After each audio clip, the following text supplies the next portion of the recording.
Submissions. We'll move now to the next set of the respondents. The Third Way Alliance and all the persons who filed under Third Way Alliance. You recall yesterday Philista Wakesho was given 15 minutes out of your time, so you have 45 minutes.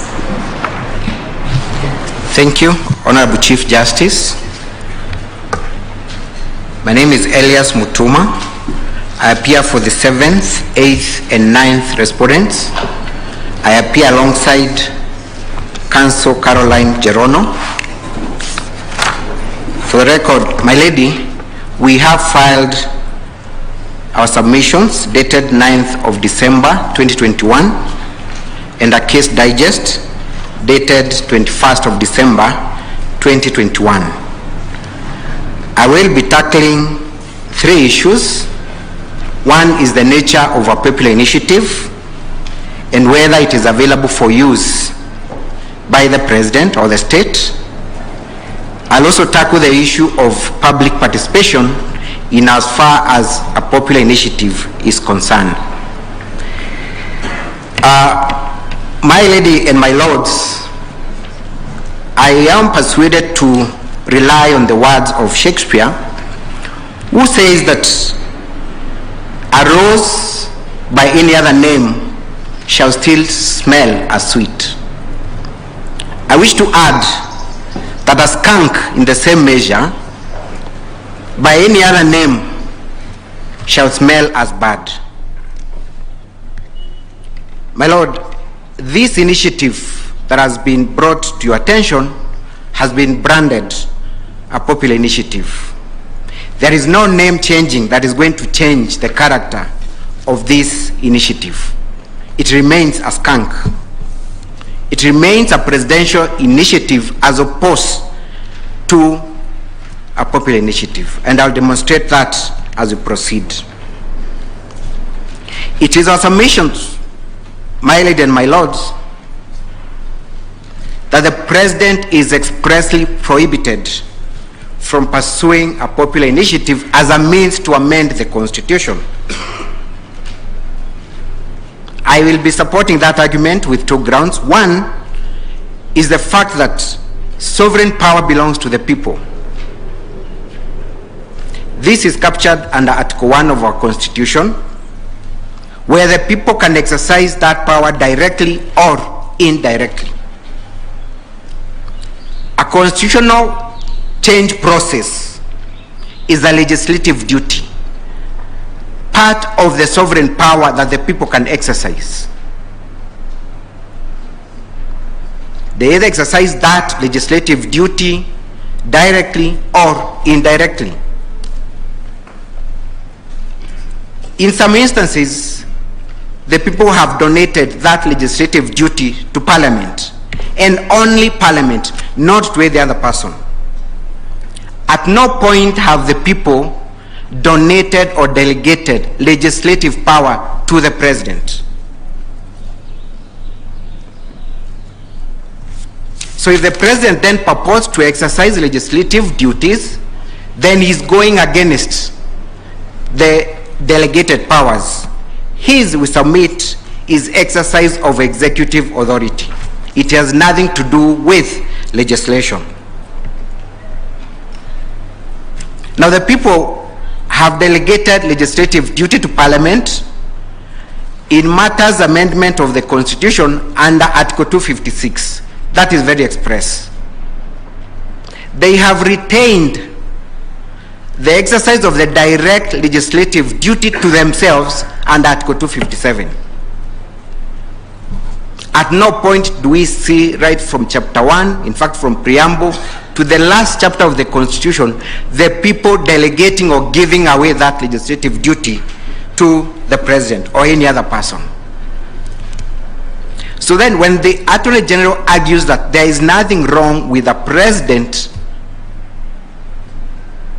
initiating a popular initiative, then they must tell us from where does he derive that authority. because it is not under the Constitution.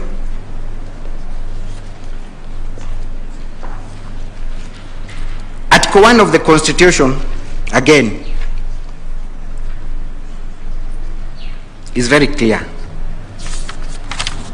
that power is exercised directly or indirectly. And my point is, the words used are either or, so that when the people exercise direct authority to legislate, then there is no other body that can exercise that power on their behalf. The words used are either or, not both.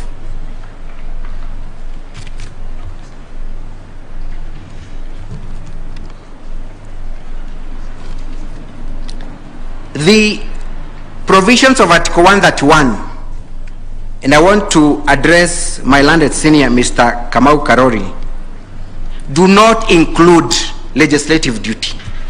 The President cannot seek refuge under Article 131. In fact, from 129, 130, 131, and 132 to purport to exercise executive authority in a manner to change the Constitution. Executive authority is the power to govern. It is not the power to legislate. So what Article 129 to 132 provides is for the President to govern. Legislating is not provided for under those articles. So he cannot act as a symbol of national unity and then purport to legislate. It would be usurping the role of the legislature. And by this I mean legislature, either Wanjiko herself or Parliament. There isn't any other person that can legislate. Indeed, if the President was to be allowed then to initiate a popular initiative or in any other way legislate, that would amount to acting ultra vires by going against the doctrine of separation of powers. Again, I emphasize that legislative must be distinguished from exercise of executive authority. And in case we have any doubt, my lady and my lords, as to what it means to legislate,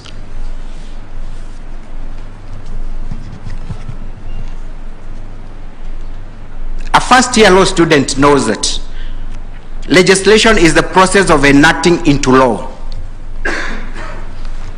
And enacting is a process that begins at the point of framing or drafting the proposed law and will culminate with approval of that law. There are quite some processes in between.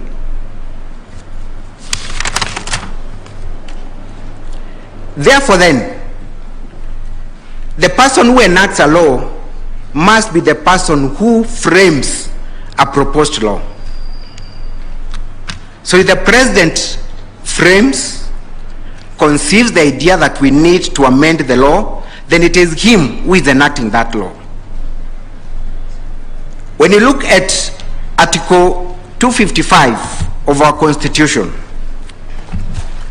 and allow me to read, my lords and ladies, is that it provides as follows: a proposed amendment to this Constitution shall be enacted in accordance with Article 256 and 257. The word used is enacted, and approved in accordance with Clause 2 by a referendum. We therefore must interrogate, what does it mean to enact? So that when the Article 257 provides for the people to enact an amendment to the Constitution, it means, number one, they must be involved in the process of preparation and formulation of the proposed law. That is the first step. If they are not involved in the process of creation, formulation of that proposed law, then they are not involved in the process of enactment. The second phase of enactment is creation of awareness and consultation. In the case of Parliament, A bill is sponsored by a member of parliament. It is introduced to the House through the first reading, and this is where members of parliament get to interact with the proposed law. Now, in the event of a popular initiative, the question that we should ask ourselves is, did the people formulate the proposed amendment? Because you've been told by my learned friend, my good friend Jackson Awele and Arnold Oginga, that what preceded the collection of signatures did not matter. That it doesn't matter that the people did not formulate, did not prepare that bill. What matters is that we had 1 million signatures. That whoever initiated the process does not matter. It is inconsequential. I beg to differ. The third stage of enactment is content deliberation. In legislative terms, when it comes to parliament, that is called the committee stage, where now the issues are brought before the members of the parliament. They deliberate over the content with a view of persuading each other on whether we need to retain certain content or remove them. Now, at what point did the people, in exercise of their direct legislative duty under Article 257, undertake this process? You will not find that anywhere. Instead, what you're being told is that it is enough that the people will have an opportunity to vote at a referendum. And we have seen Article 255 talks about enactment and approve by way of a referendum. So how then are they exercising their legislative duty if they are not involved in these processes? The last process is the adoption of the proposed law or referendum, which happens even in parliament. They must take a vote. Now let me pause and ask you a question, my ladies and my lords.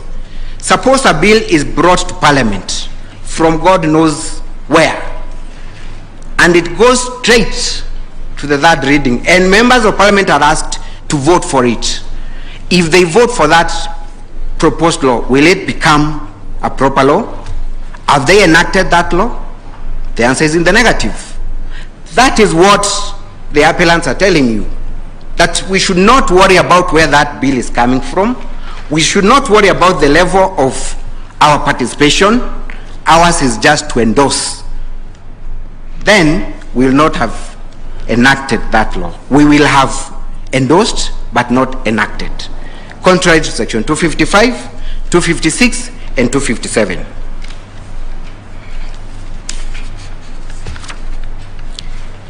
I make this submission because, looking at the nature of a popular initiative, once IEBC is presented with 1 million signatures and a draft bill, there is no chance of in any way altering the contents of that bill. It proceeds to the county assemblies, National Assembly, Parliament, that is the Senate, to the President, and back to IEBC, which presents the bill to a referendum. So then, if it doesn't matter what happened before, I challenge my learned friends to tell me at what point will Wanjiku really propose any amendment or deliberate over the content, and that voice matters. It doesn't.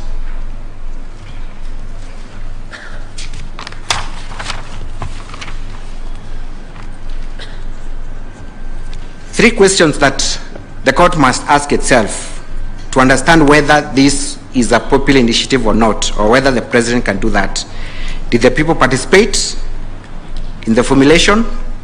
Was there any awareness of the contents? Was there any content deliberation?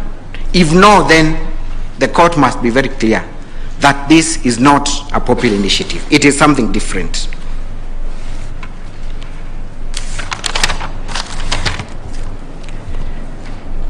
Secondly, the second reason why the president cannot be allowed to initiate a popular initiative is under the social contract theory.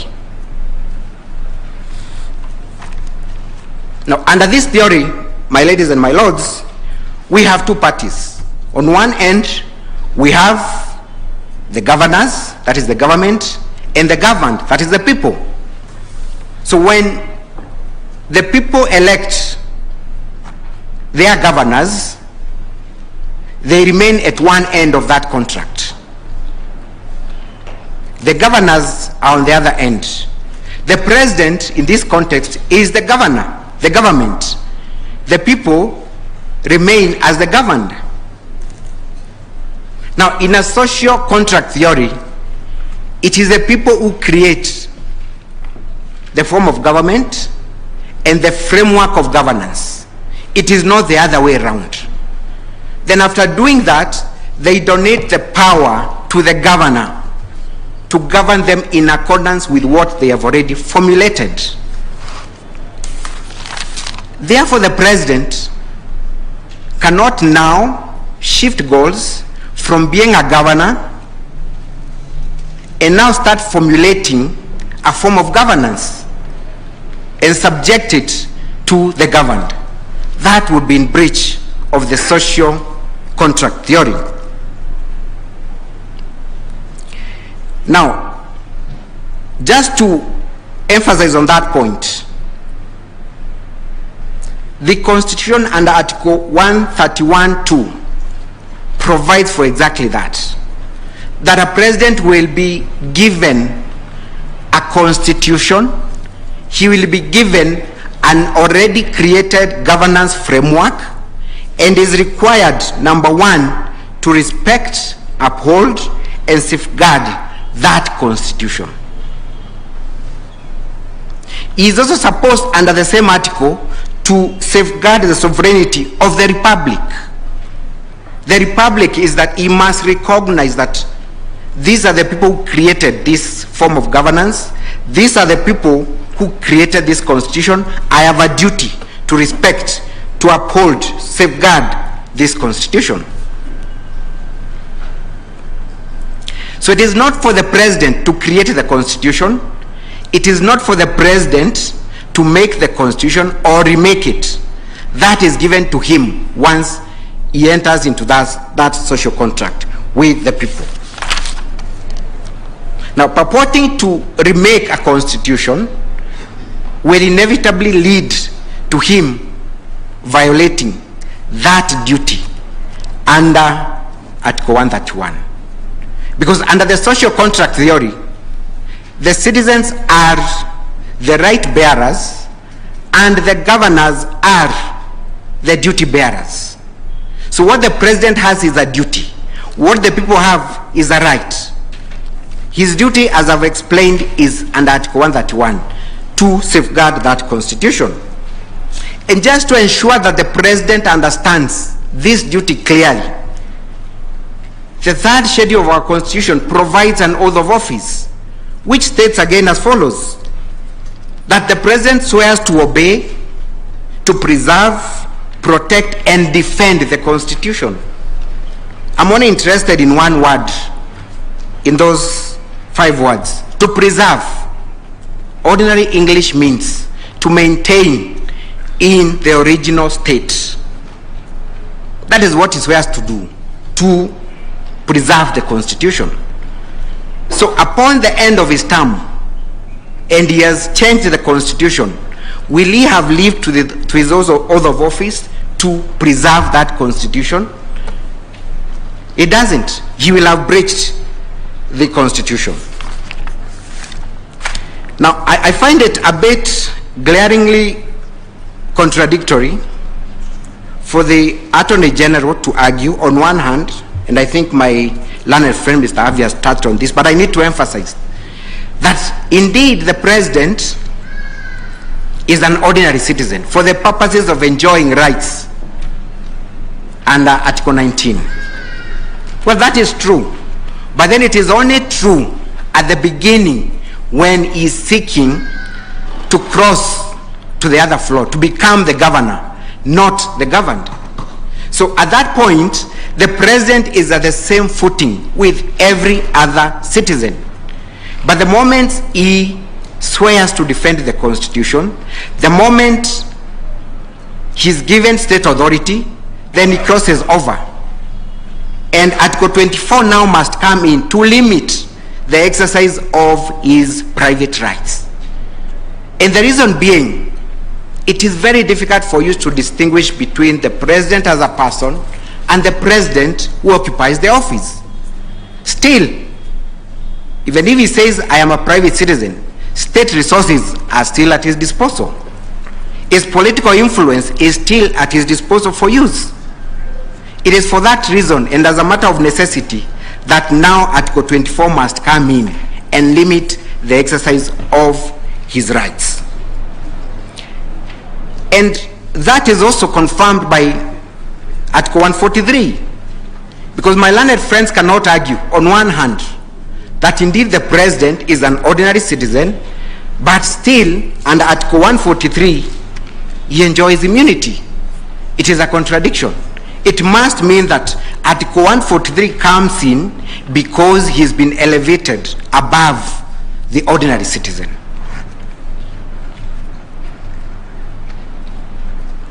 To answer a question that was posed by this bench as to whether the president initiated this initiative, I'll have two questions, my ladies and my lords. Number one is that this is an issue of fact, which was adequately canvassed at the High Court and the Court of Appeal.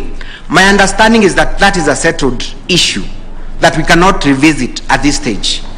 It is not in doubt because it is a factual issue. But if I was to answer that question, I would still go ahead and pause. Did we still witness the president's involvement even at the point of signature collection? And the answer is yes. So the president did not just stop at receiving the proposals. He went ahead and, number one, launched the signature collection at KICC. That is contained in our pleadings, and used state machinery to ensure that they collect their million signatures.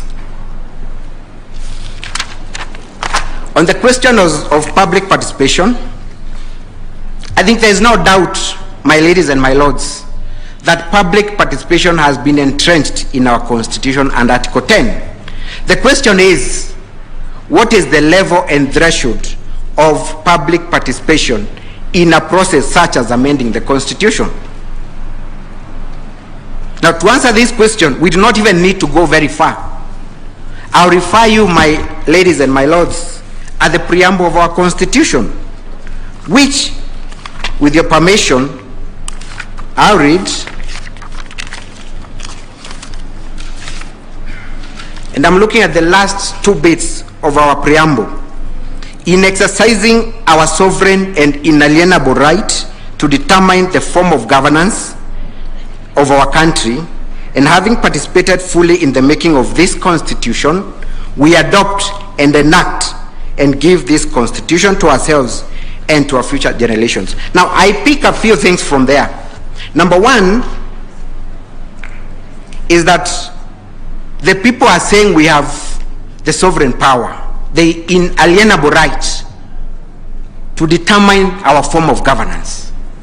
And for them to be able to exercise that, they are saying we are doing this after fully participating in the process of making this Constitution. That is the level of public participation. That is the threshold. Fully participated in enactment of the Constitution. Fully. And I started by explaining what enactment means. Formulation of the bill, creating awareness, content deliberation. That is what it means to fully participate. That is in the preamble of our Constitution. That is also captured under Article 1 of our Constitution. An argument has been advanced that then we are not making a constitution. We are merely amending a constitution. Therefore, we do not need to fully involve the people. But is that so? Are we really amending the Constitution? The impugned bill that is before you, my ladies and my lords, is it an amendment? Or is it a process of making a constitution? Now, I want you to pause there, my ladies and my lords, and ask yourselves, if today we were in a constitutional moment, and by that I mean the moment we were in pre-2010, would we rush to Article 255, 256, and 257? The answer would be no. If we want to make a new constitution, because I do not doubt that we have a right to replace this constitution, just like we did in 2010. But if that moment comes, is that procedure provided for under 255, 256, and 257? The answer is no. Does it mean we cannot amend that, we cannot replace this constitution? Again, the answer is no. It only means that we have to go beyond the provisions of Article 255 to find the procedure elsewhere, because this constitution does not provide for its death. It does not provide for its replacement. There isn't any constitution in the world that provides for its replacement. There is no procedure. So therefore, when there is desire to amend, or rather to replace the constitution, you cannot find that procedure under Article 255.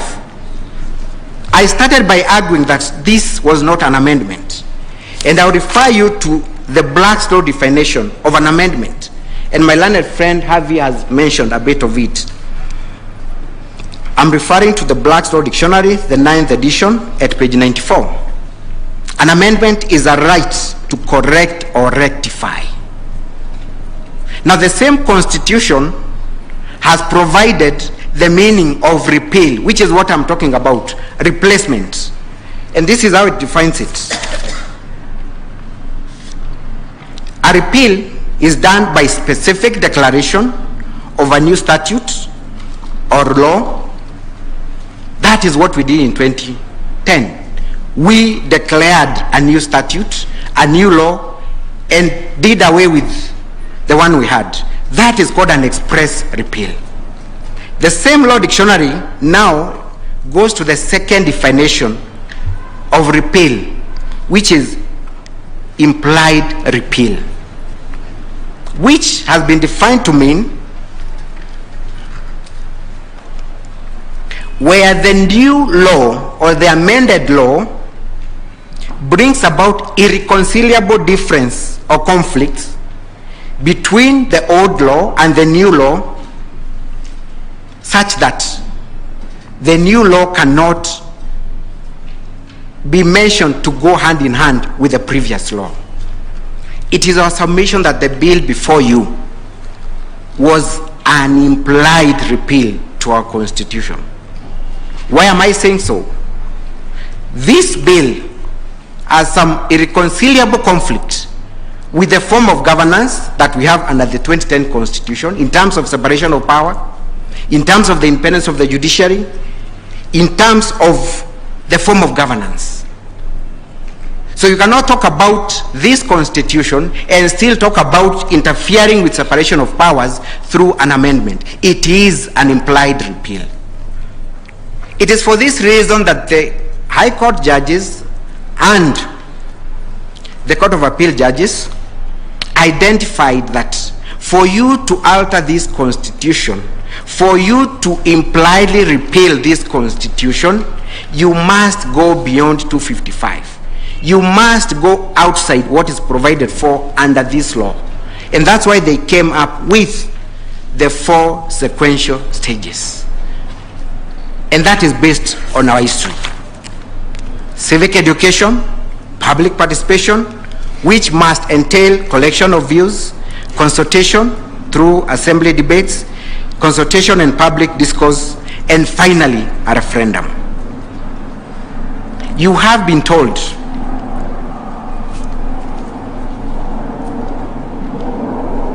that this process begins at the point of signature collection.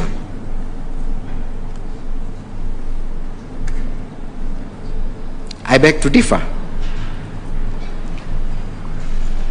There must be other processes that lead to the formulation of this bill.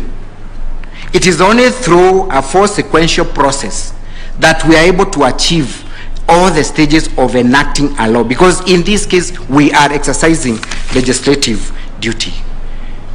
On my last part, before I invite my learned friend to submit, because she's submitting on one issue, I'll pause and ask then, who has the duty? Who is the duty bearer to ensure there is public participation? Now, Article 88 of our Constitution provides for the responsibility of IEBC, number one, to conduct and supervise referenda and elections.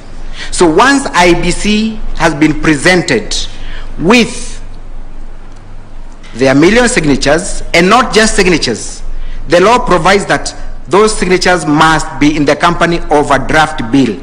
It should ring in the mind of IEBC that a process under Article 88 has begun. Their duty begins then. It does not come at the point of a referendum. You, my lords and my ladies, have argued before that election is a process. It's not an event. So once IEBC is presented with that bill, and you will note that under Article 257, there is no time limit for IEBC to satisfy itself, because there is a requirement that it should satisfy itself that the bill is in compliance with this article. There is no time limit. Then I submit, at that point, IEBC has a duty under Article 88 to ensure that before they formulate that policy, before they make that decision to forward the bill to county assemblies, that Article 10 has been complied with. They cannot run away from that responsibility. It is their duty.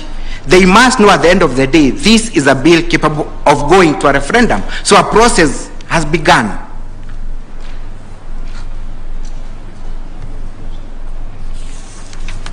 So then I submit that, just like in an election process where IEBC is seized of the process right from nomination of candidates, it does not wait until 9th of August 2022 for it to say, now we are conducting an election.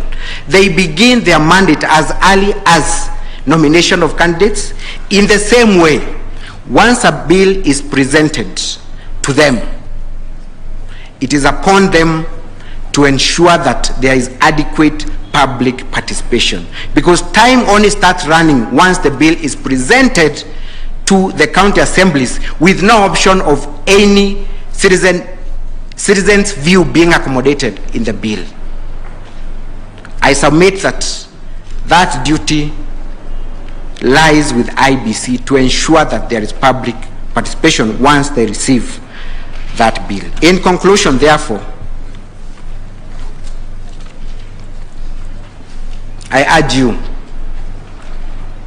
my lords and my ladies, just like the 5 justices of the High Court smelt a skunk despite it being given a new name, just like the 7 justices of the Court of Appeal smelt it correctly and pronounced it to be a presidential initiative as opposed to a popular initiative, just like legal scholars have done, I urge you, with tremendous respect, my lords and my ladies, to declare this as the same. It is a presidential initiative which has no place under Article 255, 256, and 257. I beg to rest and thank you so much. I invite my learned friend to address you on the question of multiple referendum questions. Thank you.